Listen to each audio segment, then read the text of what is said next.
स्वागत है आपका विज्ञान वृक्ष पे, जो बीएससी के स्टूडेंट्स और एस्पायरिंग स्कॉलर्स के लिए ज्ञान और सफलता का एक अनोखा साथी है। हेलो एवरीवन, विज्ञान वृक्ष में आप सभी का स्वागत है। हम लोगों ने लास्ट लेक्चर में जीओसी में कंक्लूड किया था कि कैसी जनरल ऑर्गेनिक केमिस्ट्री हमारी पूरी ऑर्गेनिक केमिस्ट्री के दूसरे टॉपिक्स के लिए कैसे इंपॉर्टेंस है, साथ ही साथ में यही बेसिस है हमारी ऑर्गेनिक केमिस्ट्री का, इसीलिए इसका नाम ही हमने रखा था जनरल ऑर्गेनिक केमिस्ट्री। उसी के अंदर हम पढ़ रहे थे structure and bonding. Structure and bonding में कोवेलेंट बॉन्ड, आयनिक बॉन्ड, ये सब पढ़ा था। साथ ही साथ में हमने वहां पे टर्म इंट्रोड्यूस की थी, व्हाट इज हाइब्रिडाइजेशन। हाइब्रिडाइजेशन की रिक्वायरमेंट क्यों पड़ी ये हमने नहीं देखा था। ये तो हमने देख लिया, CH4 मॉलिक्यूल में हाइब्रिडाइजेशन होने की वजह से सारे बॉन्ड इक्वल हो जाते थे, उनकी बॉन्ड एनर्जी इक्वल हो जाती थी और उनकी बॉन्ड लेंथ इक्वल हो जाती थी। अगर आपको याद हो तो बॉन्ड लेंथ 110 पिकोमीटर होती है एक C और H मॉलिक्यूल में। लेकिन आज के लेक्चर में हम क्या करेंगे, ये रही हमारी हाइब्रिडाइजेशन की जो हमारी डेफिनेशन थी, लास्ट लेक्चर में भी देखे थे। लेकिन लास्ट लेक्चर में मैंने बिल्कुल लास्ट में क्वेश्चन पूछ के आपको छोड़ दिया था कि इसकी रिक्वायरमेंट क्यों है, इसकी आवश्यकता क्यों है। तो चलिए आइए आज देखते हैं क्या इसकी रिक्वायरमेंट पड़ गई हाइब्रिडाइजेशन करने की। हाइब्रिडाइजेशन के लिए अगर आप जाते हैं तो वहां पे देखते हैं कि व्हाई डज कार्बन अंडर को हाइब्रिडाइजेशन, ये हमारा क्वेश्चन था। वही आज हमको देखना है कि हाइब्रिडाइजेशन की रिक्वायरमेंट क्यों हुई है। तो यहां पे सबसे पहली चीज है the concept of a hybridisation explain how carbon form 4 bond. ये तो यही बात थी, हाइब्रिडाइजेशन होने से ही होता था। लेकिन but it does not answer why it does so, मतलब हाइब्रिडाइजेशन होने की वजह से carbon source tetravalency, but why जरूरत क्यों है। मैं कह रहा हूं डाइवैलेंट ही क्यों नहीं जरूरी है, मतलब डाइवैलेंट ही क्यों नहीं बना लेता है, टेट्रावैलेंट बनाने की क्या आवश्यकता है। उसका आंसर आज हमें मिलेगा। उसका आंसर क्या है, to answer this question let us examine the shapes of atomic orbitals and the mix the hybrid orbital that result. मतलब हम लोग एटॉमिक ऑर्बिटल्स देखेंगे जैसे s ऑर्बिटल, p ऑर्बिटल लिए, और उनका मिक्सिंग करके जो बनती ऑर्बिटल है उनको हाइब्रिड ऑर्बिटल बोलते हैं। लास्ट लेक्चर में बताया भी था।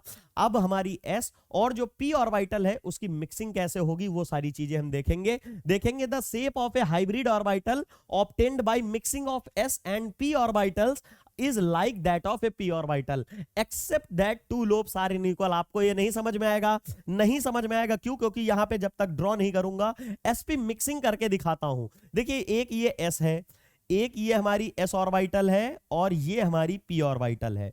ये प्योर p है और ये प्योर s ऑर्बिटल देखने को मिल रही है। ये क्या है, ये s ऑर्बिटल है, ये p ऑर्बिटल है, और इसके मिक्सिंग करने से क्या मिलेगा, इसके मिक्सिंग से हमको sp मिक्सिंग मिलेगी। लेकिन यहां पे अगर आप बनाने जाते हो हाइब्रिड ऑर्बिटल कैसे बनेगी, p के जैसी ही बनेगी। चेंजेस क्या होंगे वो देखिएगा, ये लीजिए और ये रहा। क्या चेंज देखने को मिला देखिए ध्यान से। यहां पे अगर आप जाओगे तो कुछ हमको ये देखने को मिल रहा था, लेकिन इसके केस में जैसे ही देखने को मिला ये s था, ये p था, मिक्स करके हमको sp हाइब्रिड ऑर्बिटल मिली। क्या मिला, ये sp हाइब्रिड ऑर्बिटल है, ये एक p मिला है। अगर हमारे यहां पे 3 p मिलते तो sp3 हाइब्रिडाइज्ड हो जाता, ऐसा कुछ होता। एक p मिल रहा है तो हम इसको ये बोल रहे हैं। लेकिन ये याद रखिएगा एक चीज इंपॉर्टेंट, देखिए ये कहीं ना कहीं जैसे p है वैसा ही कुछ है, लेकिन हुआ क्या, एक लोब तो बढ़ गया दूसरा घट गया। इसको बोलते हैं कंस्ट्रक्टिव ओवरलैप। अगर आपने पढ़ा होगा कि जब हम बात करते हैं p ऑर्बिटल की कंस्ट्रक्टिव ओवरलैप और डिस्ट्रक्टिव ओवरलैप क्या होता है, यहां पे बोलेंगे कि एक p ऑर्बिटल है, मानिए ये हमारी एक ऑर्बिटल है, सिमिलरली दूसरी ऑर्बिटल यहां पे है, इसके पास पॉजिटिव है, यहां पे पॉजिटिव, ये निगेटिव, हमें पता है ऐसे ही होता है। अब इसके पास यहां पे दो पॉसिबिलिटी है, यहां पर हमारे पास दो पॉसिबिलिटी है। हम बेटर है कि इसको यहां पे रिप्रेजेंट करें। इसको रिप्रेजेंट करने के दो आइडिया हो सकते हैं। एक कैसा हो सकता है कि एक में तो दोनों ही हमारे कैसे हो, सेम फेज में हो, एक ये रहा, ये वाला भी ऐसे ही हो, और यहां दोनों के पॉजिटिव सेम हो। और दूसरा क्या हो, एक तो पॉजिटिव साइड में हो, एक तो इसके पॉजिटिव साइड में हो, मतलब जैसे वर्टिकल दिख रहा है, और दूसरा इसके निगेटिव साइड में हो। कैसे होगा वो, इसको हम इन्वर्ट करेंगे, इसको उल्टा कर दीजिए 180 डिग्री। अब इससे होगा क्या, देखिए ये देखिए यहां पे क्या होगा, पॉजिटिव पॉजिटिव फेज अगर देखोगे आप तो यहां पे आपको देखने को मिलेगा कि इसके बीच में ओवरलैप होगी और इसके बीच में ओवरलैप होगी। होगा कि नहीं, क्योंकि हमें पता है पॉजिटिव पॉजिटिव ओवरलैप करता है, निगेटिव निगेटिव ओवरलैप करता है। ये चार्ज नहीं है कि पॉजिटिव पॉजिटिव रिपल करे, निगेटिव निगेटिव रिपल करे। ये फेज है, फेज ये हमेशा अट्रैक्ट करते हैं same phase. That means positive से पॉजिटिव मिक्स हुआ तो हमको बॉन्ड बनता दिखेगा, निगेटिव से निगेटिव बना तो वहां बॉन्ड बनेगा, ये हमारा हुआ। लेकिन यहां पे जैसे जब चार्जेस की बात होती है तो सेम चार्ज रिपेल करते हैं, सिमिलरली जब फेजेस की बात होती है, डिफरेंट फेज होते हैं, तो वहां पे एंटी बॉन्डिंग बनता है, मतलब रिपल्शन होगा। यहां पे और यहां पे बॉन्ड नहीं बनेगा, बल्कि इनके बीच में रिपल्शंस देखने को मिलेंगे। क्या देखने को मिलेगा, रिपल्शंस देखने को मिलेगा। तो इसको क्या बोलते हैं, सिंपल हम बोल सकते हैं ये वाला जो फेज हमने बनाया है ऊपर, इसको बोलेंगे, इसकी वजह से ये कंस्ट्रक्टिव ओवरलैप है। क्या है, कंस्ट्रक्टिव ओवरलैप,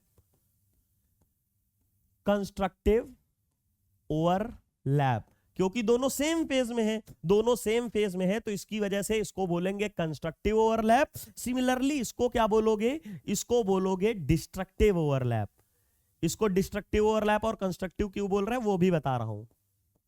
ये रहा हमारा डिस्ट्रक्टिव ओवरलैप, ये शायद समझ में आ गया होगा। देखिए होता क्या है, हमारे ये ऑर्बिटल वगैरह कुछ नहीं होते हैं, सिर्फ एक तरह से इलेक्ट्रॉन की वेव है।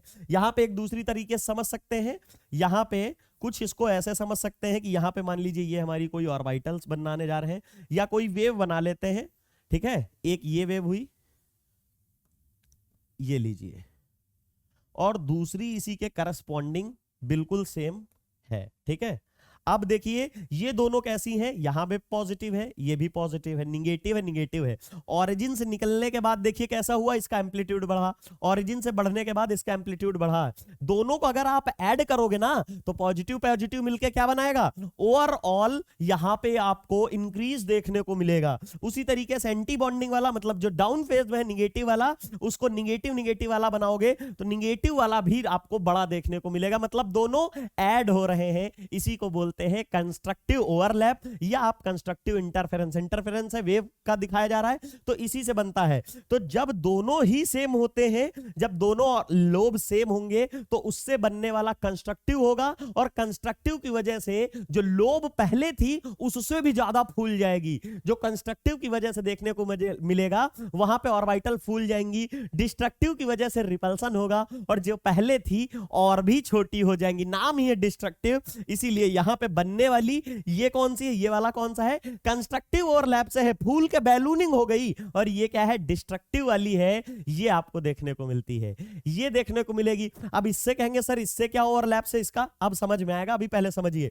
The shape of the hybrid orbital obtained by the mixing of s and p orbital are like that of a p orbital. जैसे p ऑर्बिटल डंबल है वैसे ही डंबल है, लेकिन प्रॉब्लम क्या है कि two lobes are unequal in the hybridised orbital. Hybridised orbital में हमारा दोनों लोब बराबर नहीं होते हैं, p लोब में बराबर होते हैं, पहली चीज ये हमको देखने को मिलेगा। अब इससे फायदा क्या होगा, इससे फायदा क्या होगा, यहां पे आप इसके सामने देखिए कि जब भी हम बात करते हैं the larger lobe participate in the bond formation while the smaller is not, मतलब डज नॉट, मतलब क्या है, जो हमारा लार्जर लोब है, यहां पे अगर आप बात करोगे, ये लीजिए कुछ ऐसा ही बनाया था, ठीक है, ये हमने कुछ ऐसे ही बनाया है।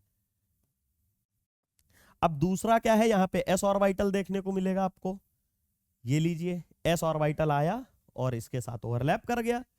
यहां पे क्या देखने को मिलेगा, s ऑर्बिटल इसके साथ ओवरलैप कर गया। ये जो रीजन है, ये रीजन कौन सा है, ये ओवरलैपिंग रीजन है।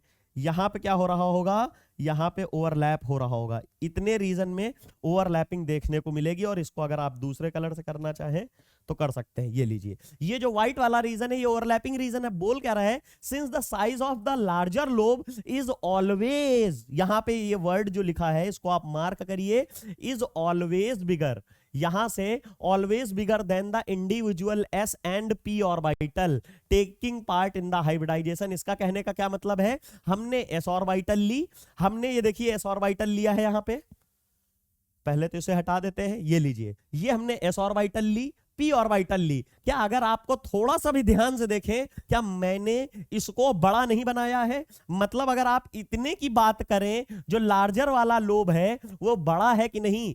इससे भी बड़ा है, इससे भी बड़ा है और इससे भी बड़ा है। कहने का मतलब क्या है? जो हाइब्रिडाइज्ड ऑर्बिटल का लार्जर लोब है उसका एरिया हमारे इंडिविजुअल एटॉमिक ऑर्बिटल जिनसे हाइब्रिडाइज्ड ऑर्बिटल बना है उनसे बड़ा ही होता है। और जो छोटा वाला होता है वो ऑलवेज छोटा होता है in comparison to atomic orbital. समझ में आया कि नहीं? फिर से सुनिए, एटॉमिक ऑर्बिटल जिनसे मिक्स होकर हमारी हाइब्रिड ऑर्बिटल बनती है, तो कंस्ट्रक्टिव वाली जो बड़ी वाली होती है वो ऑलवेज इनसे बड़ी ही होगी, किसी से भी हो सबसे बड़ी वही होगी। और जो हमारी अनहाइब्रिडाइज्ड वाली होती है, सॉरी हाइब्रिडाइज्ड होती है बट उसकी छोटी स्मॉल लोब बनती है डिस्ट्रक्टिव ओवरलैप की वजह से, जिसमें अपोजिट फेज में आते हैं, तो वहां पे जो बनती है वो इनसे हमेशा ही छोटी होगी। बड़ी वाली बड़ी ही होगी, छोटी वाली इनसे छोटी होगी। अब इससे कहेंगे सर समझ में क्या आया? इससे कुछ नहीं आया। It is because of this reason that carbon always undergo hybridisation prior to the bond formation. अब इससे कहेंगे समझ में क्या आया? आप समझिए, देखिए एक ये हमारी ऑर्बिटल थी,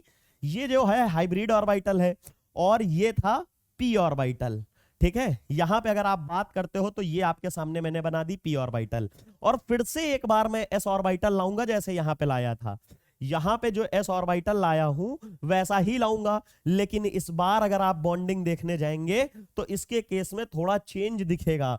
क्या चेंज दिखेगा? यहां पे ध्यान दीजिएगा कि यहां का ओवरलैप जो है ये कम है, यहां का ज्यादा है। क्यों? ऐसा क्यों हुआ? सिंपल सी चीज है बच्चा, यहां का लोब बढ़ा तो सरफेस एरिया बढ़ा, सरफेस एरिया बढ़ा तो ओवरलैपिंग जोन बढ़ा, और ओवरलैपिंग जोन बढ़ा तो फोर्स ऑफ अट्रैक्शन बढ़ा, बॉन्ड स्ट्रेंथ बढ़ी, बॉन्ड स्ट्रेंथ बढ़ी तो ये अच्छा बॉन्ड होगा कि नहीं? कौन सा अच्छा बॉन्ड होगा? ये प्योर पी और प्योर एस में हो रहा है, मतलब ये विदाउट हाइब्रिडाइजेशन है, ये विदाउट हाइब्रिडाइजेशन है। कार्बन की 2p ऑर्बिटल और हाइड्रोजन का 1s है, और ये क्या है? कार्बन की sp3 हाइब्रिडाइज्ड ऑर्बिटल जो 4 होती है उनमें से एक लिया है। इस तरह के 4 अगर आप इसी तरह के सिमिलरली यहां पे 4 बना लोगे ना लोब, यहां पे 3 और एक ये 4, इस तरह के 4 बनाओगे तो sp3 हो जाएगा। मैंने एक लोब ली है सिर्फ आपको बताने के लिए वाई हाइब्रिडाइजेशन टेक्स प्लेस। पहला आंसर हाइब्रिडाइजेशन ने ये बता दिया कि वहां पे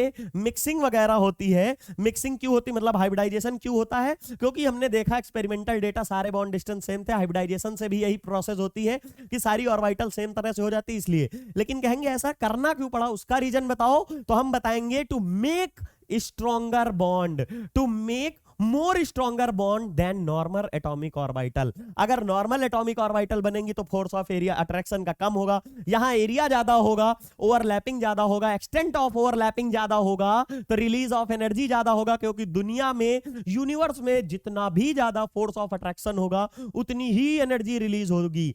फोर्स ऑफ अट्रैक्शन बढ़ने से ऑलवेज एनर्जी रिलीज होती है, और एनर्जी जिसकी भी रिलीज होगी तो उस सिस्टम की एनर्जी डिक्रीज होगी, और अगर सिस्टम की एनर्जी डिक्रीज हो गई तो हम कहेंगे वो सिस्टम स्टेबल हो गया। और दुनिया में हर एक चीज स्टेबल होना ही चाहती है, रिएक्शन वगैरह इसीलिए होती है। ये शायद आपको समझ में आया हो। चलिए, हमने बात किया कि हाइब्रिडाइजेशन होता क्या है, अब हम बात करेंगे टाइप ऑफ हाइब्रिडाइजेशन। अगर शायद से पहले ही समझ गए होंगे, पीछे लेक्चर में मैंने बताया कि एटॉमिक ऑर्बिटल कैसे जुड़ रही हैं, कितनी जुड़ रही हैं, उसी के बिहाफ पे हम बोल देंगे कि टाइप ऑफ हाइब्रिडाइजेशन है। यहां पे अगर देखोगे, depending upon the number and type of orbital merging together to for carbon undergoing the following 3 type hybridisation, मतलब स्पेशली यहां कार्बन के लिए बात हो रही है। याद रखिएगा, ये टाइप ऑफ हाइब्रिडाइजेशन आप ये मत कह दीजिएगा सर यहां पे और क्यों नहीं है। कार्बन के लिए आपका sp, sp2 और sp3 ही होता है, इसके अलावा कोई नहीं मिलेगा। नोट करके लिख लीजिएगा कि कार्बन के लिए sp, sp2 और sp3 हाइब्रिडाइजेशन ही देखने को मिलता है ऑलवेज। और हम ऑर्गेनिक केमिस्ट्री पढ़ रहे हैं तो एज ए ऑर्गेनिक केमिस्ट हम इन्हीं 3 हाइब्रिडाइजेशन की बात करेंगे। लेकिन जैसे ही हम स्विच करेंगे in organic chemistry, then we study also sp3d, sp3d2, sp3d3 as well as, मतलब वहां पे भी हम लोग ये सारी चीजें पढ़ेंगे। sp3d4 टाइप की भी बहुत सारी मिलेंगी, मतलब आपको यहां पे क्या देखने को मिलेगा, ये 3 मिलेंगी। अब हाइब्रिडाइजेशन क्या है, सिंपल सी चीज है। अगर आपने एक s लिया, ये लीजिए, आपको पता है s तो स्फेरिकल ही है, ये एक बार s ले लिया, इसी को कॉपी करो 2 और ये 3, ठीक है। अब हम बात करेंगे यहां पे इसकी मिक्सिंग आपको पता है। पी ऑर्बिटल कैसी होती है? पी ऑर्बिटल होती है कुछ इस तरह, डंबल शेप। एक ये हम अगर बोल देते हैं कि ये हमारी पीजेड है, तो पीजेड यहां भी बना लो और पीजेड यहां भी बना लो। इससे क्या डिफरेंस आएगा? देखिए, दूसरी जो है ये पीजेड है, तो हम इसको बोल देते हैं पीएक्स हो गई, ठीक है। ये वाली पीएक्स हो गई है, और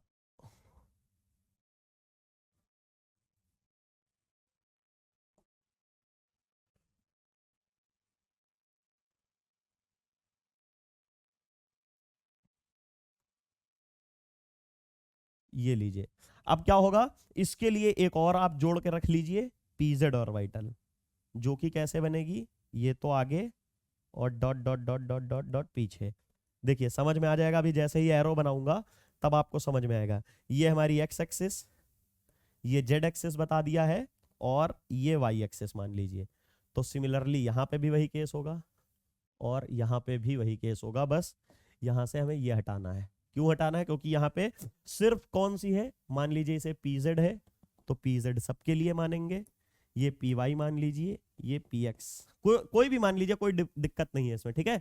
अब देखिए, एक एस मिक्स हो रही है, एक एस मिक्स हो रही है एक पी के साथ, तो एसपी हाइब्रिडाइजेशन। एक एस मिक्स हो रहा है दो पी के साथ, तो sp2 हाइब्रिडाइजेशन। और एक एस तीन पी के साथ मिक्स हो रहा है, दैट इज sp3 हाइब्रिडाइजेशन। और हमारा जो मीथेन मॉलिक्यूल है उसमें यही देखने को मिलेगा। जब भी एस और पी मिक्स होंगे तो उसके करस्पॉन्डिंग क्या देखने को मिलेगा आपको? यहां पे आप एरो लगाइए, पहले ये एक यहां पे एरो लगाइए, एक यहां एरो लगाइए। देखने को क्या मिलेगा? यहां पे दो ही हाइब्रिडाइज्ड ऑर्बिटल होगा, तो इस वाले पी से तो बड़ा लोब बनेगा, ठीक है। एक लोब हो गया और यहां दो लोब हो गए, ऐसा देखने को मिलेगा। इसी के साथ में ही दो छोटे लोब भी होंगे, जो बताया कंस्ट्रक्टिव, साथ में डिस्ट्रक्टिव भी तो होगा। यहां पे क्या देखने को मिलेगा? एक दो बड़े बड़े दो लोब देखने को मिलेंगे, सॉरी तीन देखने को मिलेंगे, क्योंकि हमारी ऑर्बिटल कितनी ओवरलैप हो रही है? तीन ओवरलैप हो रही हैं। साथ में इनके तीन ही हमको छोटे लोब भी देखने को मिलेंगे, ये हमने बना दिया है। अब सिमिलरली हम बात करेंगे इसके चार वाले के केस में, तो यहां पे एक हो गया लोब, दो, तीन और चार। अब इन्हीं के ओवरलैप बनाने हमको डिस्ट्रक्टिव वाले छोटे वाले, एक, दो, तीन और चार। अगर आप बात करोगे तो ये सिंपल सा फंडा है, ये सिंपल सा फंडा हमारा देखने को मिलेगा हाइब्रिडाइजेशन का। एसपी मिक्सिंग वगैरह यहां पे आप आसानी से देख सकते हैं, कोई दिक्कत ही नहीं है। यहां पे आप बोल सकते हो कि कैसे हमने यहां पे मिक्सिंग की है, यहां पे आपको साफ साफ दिख जाएगा हाइब्रिडाइजेशन, sp2 sp3 वगैरह जितने भी हैं। ये रहा, ये कौन सा है, साफ साफ बोलिए। बिल्कुल देखिए, 1 2 3 4, दैट मींस sp3। ये वाला यहां पे s और p से मिलके बना है, ये वाला एक एस और पी से, ऐसा ही तो है। अगर यही है तो वही चीज हमने यहां पे मिक्स किया है। जैसे ही मिक्स किया है, ये सारी चीजें इसके लिए लिख दिया है, एक एस पी तीन sp3, एक एस दो पी sp2, एक एस दो एक पी sp हो गया। अब इनका अरेंजमेंट कैसा हो? अरेंजमेंट हमको पता है, अगर चार हाइब्रिडाइज, मतलब अगर किसी का हाइब्रिडाइजेशन sp3 होता है तो वो टेट्राहेड्रल स्ट्रक्चर बनाता है, और टेट्राहेड्रल जो है उसके बॉन्ड एंगल 109.28 मिनट होता है, 109 डिग्री 0.28 मिनट होता है। sp2 हाइब्रिडाइजेशन होगा तो इसका क्या होगा? ट्रायगोनल प्लेनर होगा, मतलब एक तो ट्रायंगल होगा, वो भी एक ही प्लेन में होगा, मतलब एक्स वाई प्लेन ले लो, वाई जेड प्लेन ले लो, या एक्स जेड प्लेन ले लो, कोई भी ले लो, मतलब एक ही प्लेन में होगा। अगर आपको बनाना हो तो इसी हाथ पे ऐसे ट्रायंगल बना लो, एक ही प्लेन पे बन गया, तो इसी को इसका नाम दे दिया ट्रायंगल प्लेनर। ट्रायंगल प्लेनर ये हो गई, या ट्रायगोनल प्लेनर बोल देते हैं। जब sp मिक्सिंग होती है तो बॉन्ड एंगल 180 डिग्री होता है, और इसका यहां पे लीनियर स्ट्रक्चर देखने को मिलता है। तो ये हमने बात कर ली इसकी। अब हम बात करेंगे sp3 और टेट्राहेड्रल हाइब्रिडाइजेशन की। जब भी हम बात कर रहे हैं पीछे टेट्राहेड्रल सबसे पहला हमने यही देखा, एक एस तीन पी मिक्स होंगे। कैसे मिक्स होगा? सिंपल सा वही है कि एक एस आएगा, यहां ये एक एस आ गया, साथ में क्या होगा, यहां पे हम बात करेंगे एक एक्स एक्सिस, ये रही, ये वाई एक्सिस हुई, और एक जेड एक्सिस देखने को मिलेगी। अब इस पे आप पी ऑर्बिटल्स बना लीजिए, नाम कुछ भी दे दीजिए, आप इसकी पी ऑर्बिटल बना लीजिए। अलग अलग एक्सिस हो जाएंगी, ये लीजिए, ये 3 हमारी एक्सिस हो गई। ये थर्ड एक्सिस का बनाना मुश्किल होता है, इसलिए इसको पीछे डॉटेड लाइन से दिखा रहे हैं, क्योंकि ये बोर्ड के तो पीछे है। हमें पता है सारी एक्सिस पी ऑर्बिटल कैसे देखने को मिलती हैं। पी ऑर्बिटल जो होती हैं orthogonal to each other. Orthogonal मतलब क्या होता है? ऑर्थोगोनल का मतलब होता है एक दूसरे के 90 डिग्री होना। क्या होना? एक दूसरे की 90 डिग्री पे होना। तो ये हमको देखने को मिल गई है। ये sp3 मिक्सिंग बनाएगा। जैसे ही इसके ऊपर हम इसकी ओवरलैपिंग कराएंगे तो इससे बनने वाला फिर से वही चीज होगी। क्या? एक लोब बड़ा। कितने बड़े बनेंगे? 4 बड़े बनेंगे, क्योंकि ऑर्बिटल कितनी मिक्स हुई है? हमारी 4 ऑर्बिटल मिक्स होते हमको दिखी हैं। तो यहाँ पे 2, यहाँ पे 3 और यहाँ पे 4। एक और ये रहा। अब अगर 4 ये बनाया है तो साथ में हमको पता है छोटी लोब भी बनती है इसकी, 1 2 3 और कुछ 4। अब इनको देख लेंगे। यही हमारी कैसी है? sp3 हाइब्रिडाइज्ड ऑर्बिटल हमारे सामने बन के तैयार हो गई है। इसको क्या बोलेंगे? ये sp3 हाइब्रिडाइज्ड ऑर्बिटल हमारी बन गई है। जैसे ही sp3 हाइब्रिडाइजेशन होगा तो इसको बोलेंगे, इसके बीच में बॉन्ड एंगल जो है वो है 109 डिग्री 0.28 मिनट। जस्ट पीछे देखा है। और टेट्राहेड्रल होता है ना, जो टेट्राहेड्रल होता है उसके अल्टरनेट कॉर्नर में सारे एटम हमारे प्रेजेंट होंगे। टेट्राहेड्रल स्ट्रक्चर कैसा होता है? देखिए जरा, ये जो स्ट्रक्चर है ये हमारा टेट्राहेड्रल स्ट्रक्चर होता है। अभी दिखाता हूं, देखिए ये जो स्ट्रक्चर आपके सामने बनाने जा रहे हैं हम, ये टेट्राहेड्रल स्ट्रक्चर इसको बोलते हैं। इसी के अल्टरनेट कॉर्नर्स पे अगर आप एटम्स को बैठा देंगे, ये लीजिए अल्टरनेट कॉर्नर क्या होता है? एक अगर यहां पे है तो दूसरा यहां ना हो, दूसरा यहां हो। अब देखिए दूसरा यहां है तो यहां यहां यहां ना हो, तीसरा यहां हो। अल्टरनेट कॉर्नर्स पे होना चाहिए। और इसका एक अल्टरनेट कॉर्नर ये है। अगर इसमें आप देखोगे जाके तो इसी को ही बोलते हैं टेट्राहेड्रल अरेंजमेंट। ये क्या है? ये हमारा टेट्राहेड्रल अरेंजमेंट का स्ट्रक्चर हमने बना दिया है। ये टेट्राहेड्रल अरेंजमेंट देखने को मिलेगी आपको कुछ इस तरह। ठीक है, यहां पे ये रहा। ये क्या है? टेट्राहेड्रॉन है। इसी में कार्बन, ये जो हमारे कलर्ड है ये क्या है? ये हमारा कार्बन है, मतलब ये हाइड्रोजन है। और ये सेंटर पे क्या बैठेगा? यहाँ पे सेंटर पे कार्बन बैठेगा। और कार्बन बैठ के इनसे लिंक होगा, इनसे लिंक होगा ऐसे। ये रहा। ठीक है, यही होता है परफेक्ट टेट्राहेड्रल। इनके बीच में अगर आप बॉन्ड एंगल देखने जाओगे तो बॉन्ड एंगल आपको कितना देखने को मिलेगा? 109 यहां पे लिखिए 109 डिग्री 0.28 मिनट। ये आपको स्ट्रक्चर देखने को मिलेगी। परफेक्ट टेट्राहेड्रल स्ट्रक्चर ये है आपके सामने। ठीक है, इमेजिन करिए आप रूम में खड़े हैं, एक कॉर्नर पे, फिर दूसरे कॉर्नर को छोड़िए, तीसरे कॉर्नर पे एटम है, फिर चौथे को छोड़ दीजिए। मतलब एक यहां एक यहां, फिर नीचे मूव करिए, उसमें भी नहीं बैठाना है, उस पे भी नहीं बैठाना, उसके एक अल्टरनेट पे, फिर नीचे आओ। मतलब कैसे? देखिए छत है आपकी, छत में एक वहां पे, फिर छोड़ दीजिए दूसरा कॉर्नर, फिर इस पे बैठेगा, फिर इसके बाद इसमें बैठ गया तो इधर भी छोड़ो, इधर छूटा इधर छूटा, बैठा कहां? एक यहां एक यहां। अब इनके नीचे भी छोड़ दो, इनके नीचे छोड़ दो, लेकिन यहां जहां छोड़ के आए थे इनके नीचे बैठा दो। सिंपल आपका ऑक्टाहेड्रल टेट्राहेड्रल बन जाएगा। अल्टरनेट कॉर्नर्स पे आपको पोजीशन देनी होती है। अब हम बात करेंगे sp3 हाइब्रिडाइजेशन की। ये हमने देख लिया है कि sp3 हाइब्रिडाइजेशन किनका होता है? एल्केन्स का होता है, साइक्लो एल्केन्स का होता है। इन सबका हम लोग देखते हैं। एक s और 3 p ऑर्बिटल मिक्स होती है तो हमको sp3 हाइब्रिडाइज्ड ऑर्बिटल मिलती हैं। साथ ही साथ में 4 हाइब्रिडाइज्ड ऑर्बिटल है, तो इससे बनने वाले बॉन्ड कितने होंगे? 4 ही देखने को मिलेंगे। ठीक है, चलिए बात करते हैं shape of A methane molecule. तो मीथेन मॉलिक्यूल बच्चा कुछ नहीं है, जो पीछे बनाया है ना ये एग्जैक्टली मीथेन मॉलिक्यूल ही तो है, कुछ नहीं है। इसमें आप अगर हाइड्रोजन प्लेस कर दो, अगर इसमें हाइड्रोजन प्लेस कर दो, ये क्या है? ये अगर यहां पे एक हाइड्रोजन ये हो गया, दूसरा ये भी हमारा हाइड्रोजन हो गया, तीसरा ये भी हाइड्रोजन हो गया, तो यही तो है, यही है हमारा मीथेन मॉलिक्यूल।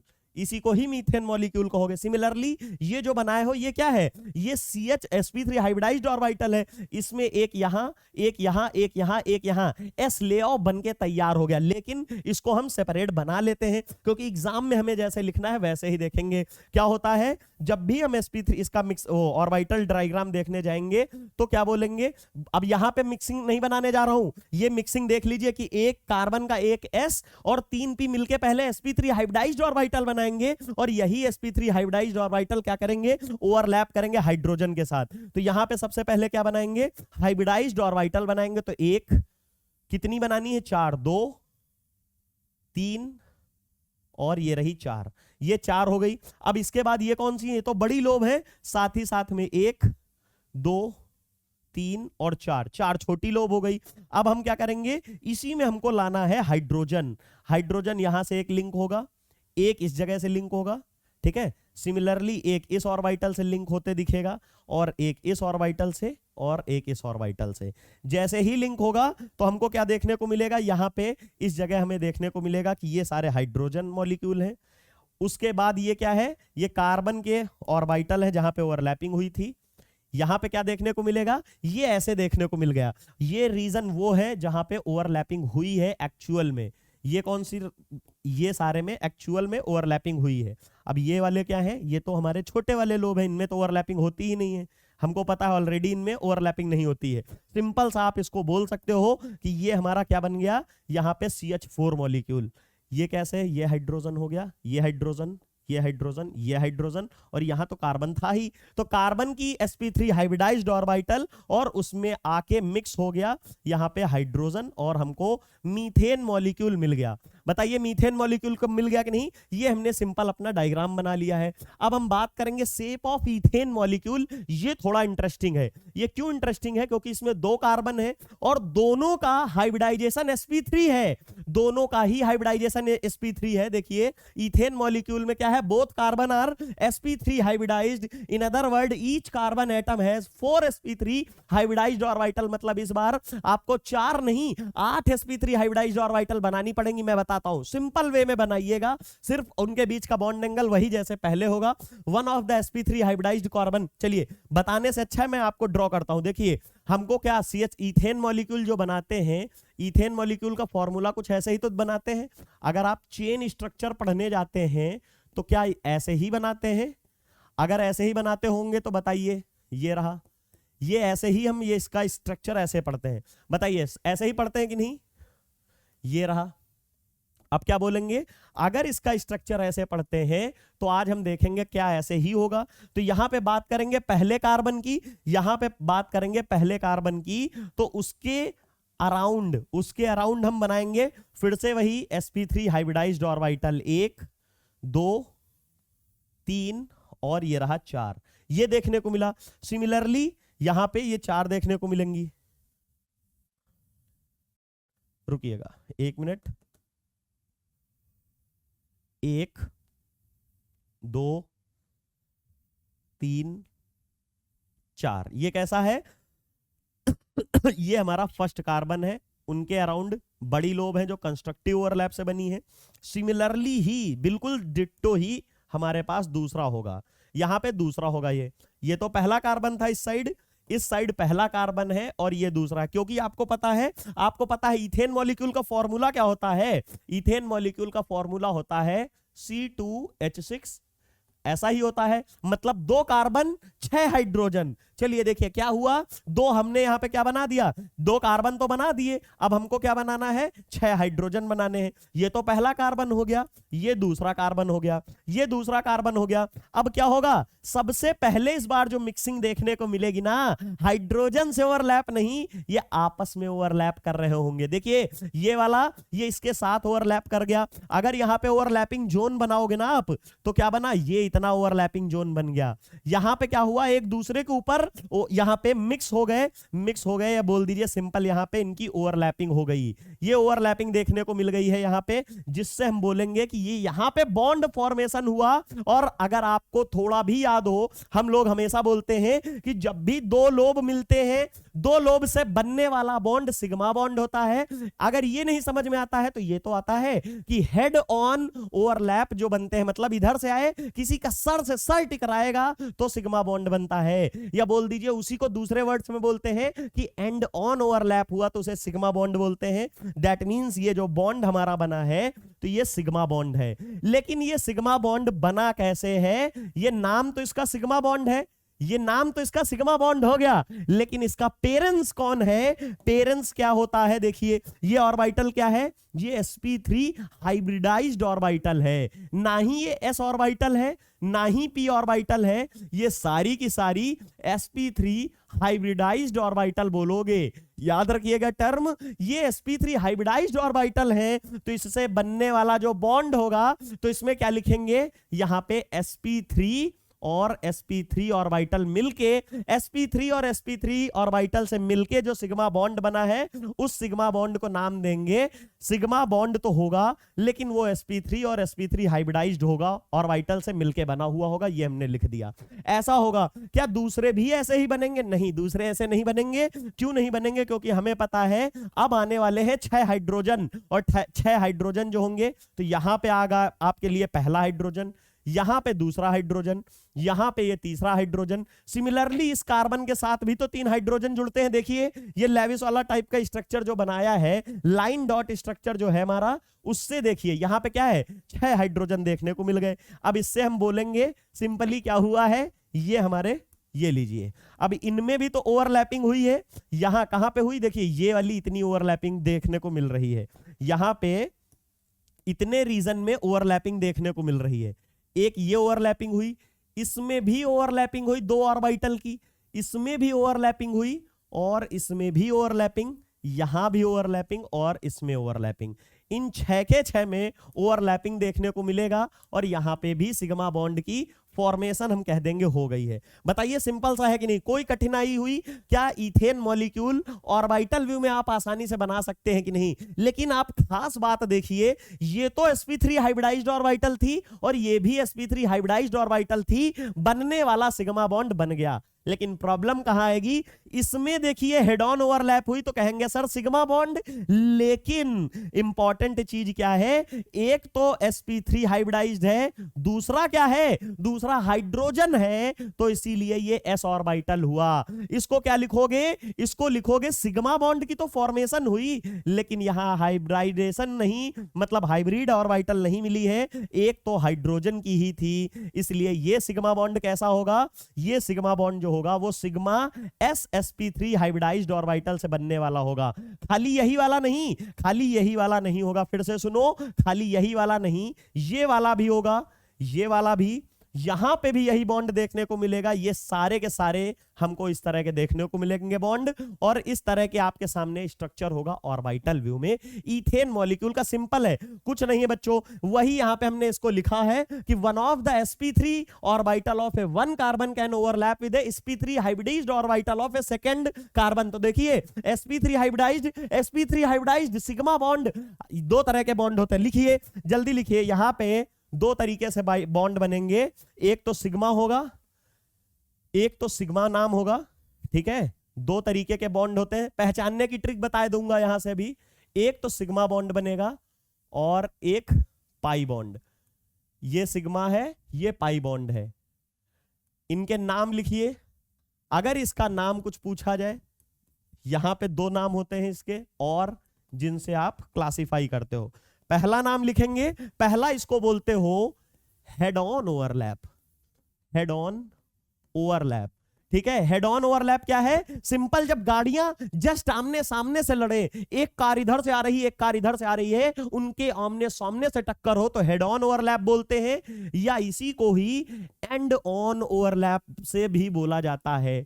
ये हो गया। दूसरा एग्जांपल पाई बॉन्ड है, पाई बॉन्ड को क्या बोलते हैं? साइड वाइज ओवरलैप, मतलब एक कार इधर से एक कार इधर से, और वो एक दूसरे को टच करते हुए निकल जाएं, एक दूसरे का शीशा टच करते हुए, मतलब बहुत ही माइन्यूट सा एक्सीडेंट जैसे होता है ना, उसे बोलते हैं। तो इसको क्या बोलोगे? इसे बोलोगे साइड वाइज ओवरलैप। ये क्या है? यहां पे आपको साइड वाइज ओवरलैप, इसी को ही दूसरा नाम देते हैं लैटरल ओवरलैप। क्या? Lateral overlap. और याद रखिएगा, और लास्ट पॉइंट इंपॉर्टेंट है, इन सबसे अलग है क्या? कि ये 2 लोब से बनता है और ये 4 लोब से बनता है। ये याद रखिएगा, यहां पे 2 लोब का ओवरलैप देखने को मिलेगा, चाहे एस हो, चाहे पी हो, चाहे एस और पी हो, यहां पे ओवरलैप, ठीक है? चाहे sp हो, चाहे ss हो, चाहे sp3 हो, चाहे sp2 मतलब किसी भी तरह की हाइब्रिडाइज्ड हो, एटॉमिक हो, कैसी भी दो ऑर्बिटल अगर दो लोब ओवरलैप होकर बॉन्ड बना रही होंगी तो सिग्मा होगा, और अगर चार बॉन्ड ओवरलैप होकर बॉन्ड बना रही होंगी तो वो पाई बॉन्ड होगा। ये सिंपल सी चीज है, ये याद कर लीजिए, बहुत काम आने वाला है, ये बहुत जरूरी चीज है। तो यहां पे देखिए, एक लोब, दो लोब, अब है तो sp3 डजंट मैटर, लेकिन बॉन्ड सिग्मा होगा। sp3 सिग्मा बॉन्ड है, डजंट मैटर, बनाएगा तो यहां पे सिग्मा बॉन्ड ही। इसी तरह यहां पे भी दो लोब है, एक sp3, दूसरा हाइड्रोजन है, दूसरा तो हाइड्रोजन ही है, लेकिन हम बोलेंगे क्या कि यहां पे हमारे सारे के सारे बॉन्ड सिग्मा बनेंगे। आगे चल के हम देखेंगे, आगे चल के देखेंगे लेक्चर्स में, जब इथीन मॉलिक्यूल आएगा तो लैटरल ओवरलैप, यहां पे हर बार इधर से कोई आ रहा है, इधर से आ रहा है, जस्ट सामने सामने ओवरलैप हो रहा है। लेकिन इथीन मॉलिक्यूल में एक ऐसे p ऑर्बिटल, एक ऐसे p orbital, u side wise lateral overlap होगा। और लैटरल ओवरलैप मतलब एक लोब ऊपर एक नीचे, एक ऊपर एक नीचे, और दो ऊपर दो नीचे, चार लोब एक साथ मिलेंगे और पाई बॉन्ड का फॉर्मेशन होगा। ये मैंने इथीन मॉलिक्यूल के लिए सब बना दिया है। ये कंप्लीट स्ट्रक्चर जो है ये इसी का है, ठीक है। जो कंप्लीट स्ट्रक्चर का मैंने बताया, the complete picture of ethane molecule, वो कौन सा है, ये पीछे वाला है, ये आप यहां पे लिख लीजिए। इसके लिए ये वाला जो है, ये कंप्लीट स्ट्रक्चर इथेन का मॉलिक्यूल का मैंने बना दिया है। इंपॉर्टेंट चीज इस मॉलिक्यूल से क्या निकल के आई है वो देख लीजिए बस, फिर आज का लेक्चर एंड करेंगे। क्या है कि since each carbon is sp3 hybridised, therefore the ethane molecule है टेट्राहेड्रल मॉलिक्यूल। यहां पे बात करेंगे मीथेन मॉलिक्यूल की बात है, ये जो यहां पे लिखा है ना, ये मीथेन मॉलिक्यूल यहां पे लिखा गया है। एक मिनट, इसको ईथेन कर लीजिएगा क्योंकि मीथेन नहीं होगा, ठीक है। यहां पे क्या है, since each carbon in a ethane molecule as sp3 hybridised, therefore ethane like, अच्छा ठीक है, ethane is like a methane molecule. मतलब क्या है समझिए, यहां पे सिंपल सी चीज बताई गई है।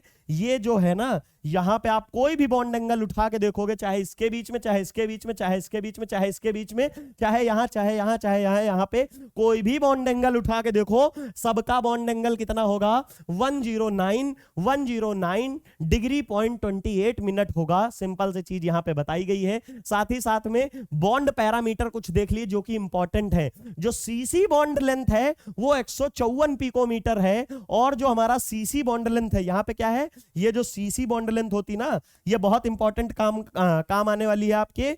ये लिख लीजिए यहां पे, सिग्मा बॉन्ड को रिकॉल कराऊंगा कई बार कि ये जो बॉन्ड लेंथ है ये वाली जितनी है, ये कितनी है, ये 154 पिकोमीटर है, ठीक है। ये 154 पिकोमीटर है। जैसे ही डबल बॉन्ड आएगा, फोर्स ऑफ अट्रैक्शन बढ़ेगा, इनके बीच में एक दूसरा बॉन्ड बनेगा, दैट मींस ये छोटा होगा। छोटा होके कितना हो जाएगा, 154 से 134 हो जाएगा, याद रखिएगा। नेक्स्ट लेक्चर में ही लाऊंगा। ये जैसे ही फिर से बॉन्ड बनाएगा, ज्यादा ताकत से एक दूसरे को खींचेंगे, ज्यादा पास आ जाएंगे, 154 से 134 हो जाएगी इनके बीच की डिस्टेंस। मतलब पहले बड़ी बाद में छोटी, क्यों, क्योंकि ज्यादा ताकत से खींचा जा रहा है। तो यही था हमारा आज के लेक्चर का, यही था आज के लेक्चर में। यहां पे मैंने डेटा दे दिया है कि जब बॉन्ड लेंथ देखने जाते हैं CH मॉलिक्यूल की, जो CH मॉलिक्यूल की है वो कितना होगा, एक मिनट रुकिएगा, इन दोनों को हटा देते हैं।